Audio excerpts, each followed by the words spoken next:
It's a hit, man. Hey, we should link later and watch Hitman, man. Can't believe I had to wait and click on a link later instead of seeing this hit movie in theaters, man. Hitman is finally here, and it is good. Netflix's newest movie, Hitman, from director Richard Linklater, starring Glen Powell and Adria Arjona, is finally on the streaming platform. The good news is, this is the funnest movie of the year so far. I don't even really think it's a contest. And it might be one of the funnest movies of the last 5 years, the last 7 years, maybe even the last 10 years. I have a lot of thoughts on Hitman, a movie that I've quite honestly been waiting a really, really long time to see. Netflix bought Hitman for $20 million out of the Toronto International Film Festival, or TIFF, last September. They've been sitting on this movie for upwards of 9 months now, and it's just now hitting the streaming platform. I'm gonna give my thoughts on Hitman. I'm also gonna give my thoughts on Netflix's distribution priorities, ideas, their, how do we put this lightly? Evil intentions to bring about the demise of the cinematic theatrical experience. I feel like that's fair. I feel like that's fair. That's an easy way to put it. So we'll start with Hitman. We'll start with my thoughts on Hitman. I think this movie is just a delight. I think it is fantastic. I think that Hitman is exactly the kind of movie that we need right now. The kind of movie that, frankly, the box office needs right now, but the kind of movie that people need right now. It is zippy. It is energetic. It is a rom-com. Big year for rom-coms. Big, huge year for rom-coms, especially rom-coms starring Glen Powell. We're double dipping here, which I think is really interesting. It's a big movie for movie stars. It is a dynamite exhibition of Glen Powell saying, "I'm Glen Powell and I'm a movie star. Nice to meet you." And I you know what I say to that? I say, "Glen Powell, sir, it is my pleasure alone. And please, keep doing the Lord's work. Please, keep making movies. And you know what? You are giving me hope that movies are so back." I think that is definitely and easily one of Hitman's strongest, most identifying little nuggets about it. It knows what it is, and it doesn't try to be more than that. Sure, you can read into Hitman if you want. If you want to go to that layer of understanding identity and how your consciousness and your id and your ego are constantly at battle and how those frame your world, absolutely, you can get that out of this movie if you want. You know what you can also get out of this movie? Two incredibly hot movie stars being incredibly hot. I think that's pretty good. And to me, that's quite honestly much more enticing. There are a lot of good things about Hitman. I don't think it's a perfect movie by any means. The good things: I think it's zippy. I think it's really fast on its feet. I think it's really energetic. Like I said, it is a movie for movie stars. It is a very sexy movie. It is a very hot movie. It is stylish.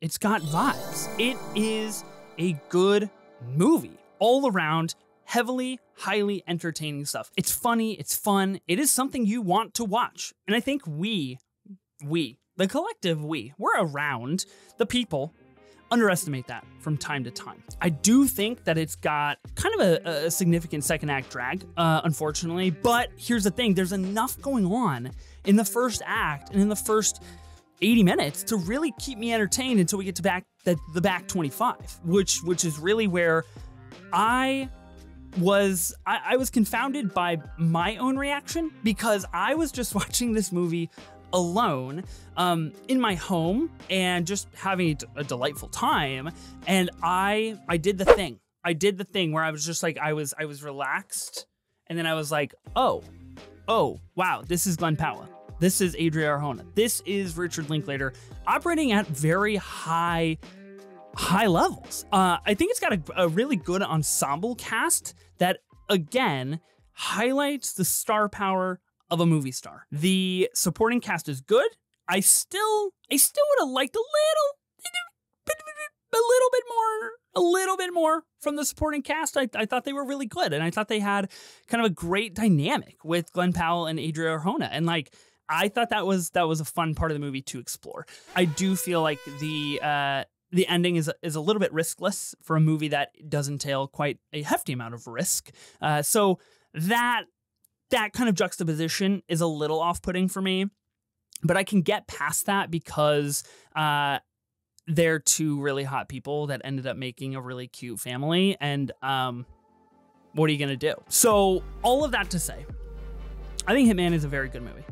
I think Hitman is in fact an extremely entertaining movie. And as of now, as of time of recording, I have this movie in my top 10 of 2024. Now, here's what I find really fascinating, and here's what I find really, really interesting. Would the movie be ranked higher in my top 10? Because right now it's at number 10. It is right on the edge, right on the bubble.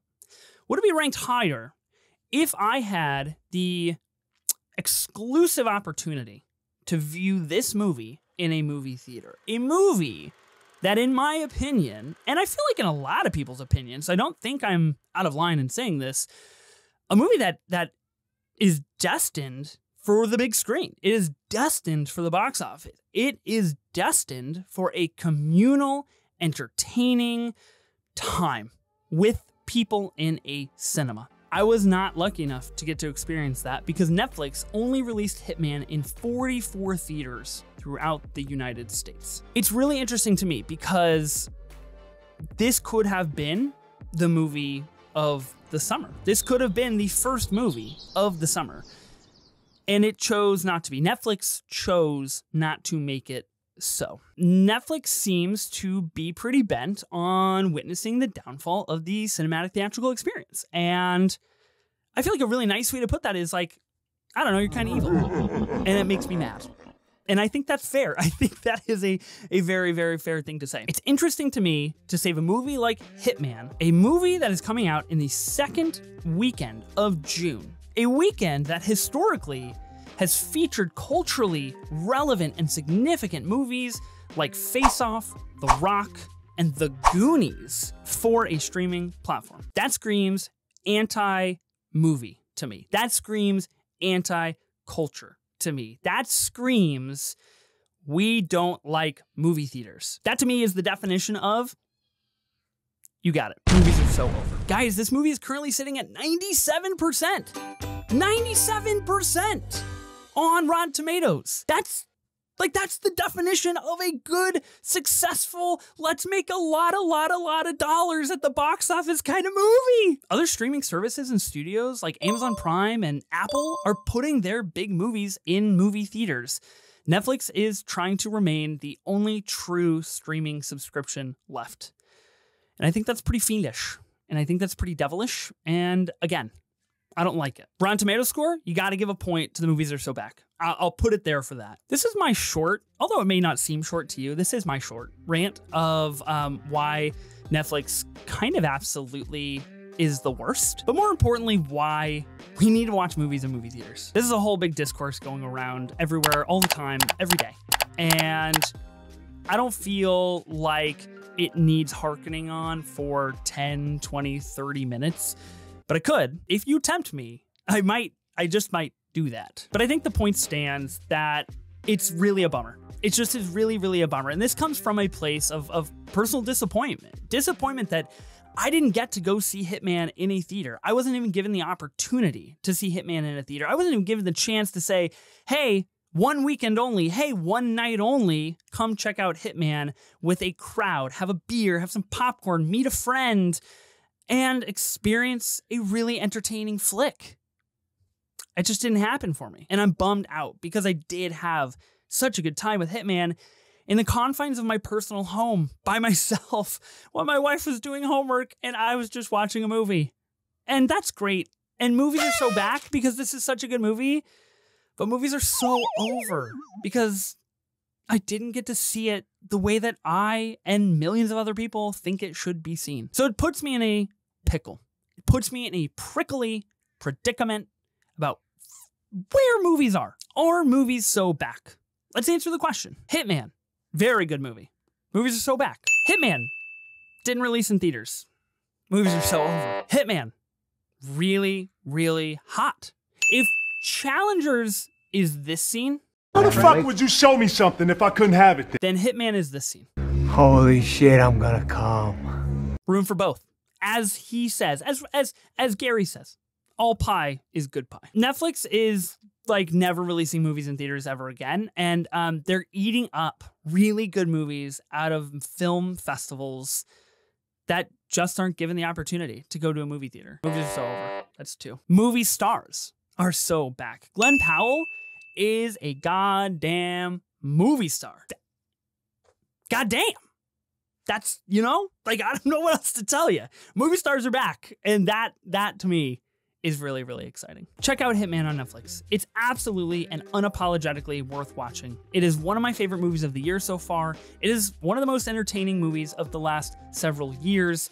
And to be quite honest with you, I watched Hitman and it was 9:30 at night when I finished, and I was like, ooh, am I just gonna fire up Top Gun Maverick right now? Like another go movies kind of movie, you know, because the power of Glen Powell.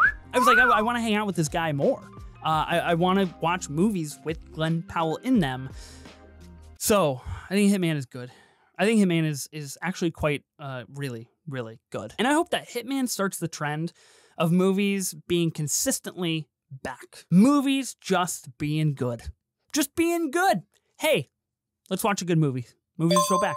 That's what I feel like. I'm happy to report that movies are so back. Hitman brought us to a better place as a society, as a community, as a people. And Glen Powell, I thank you for your service. I thank you for your service. And how are you so hot? The world may never know.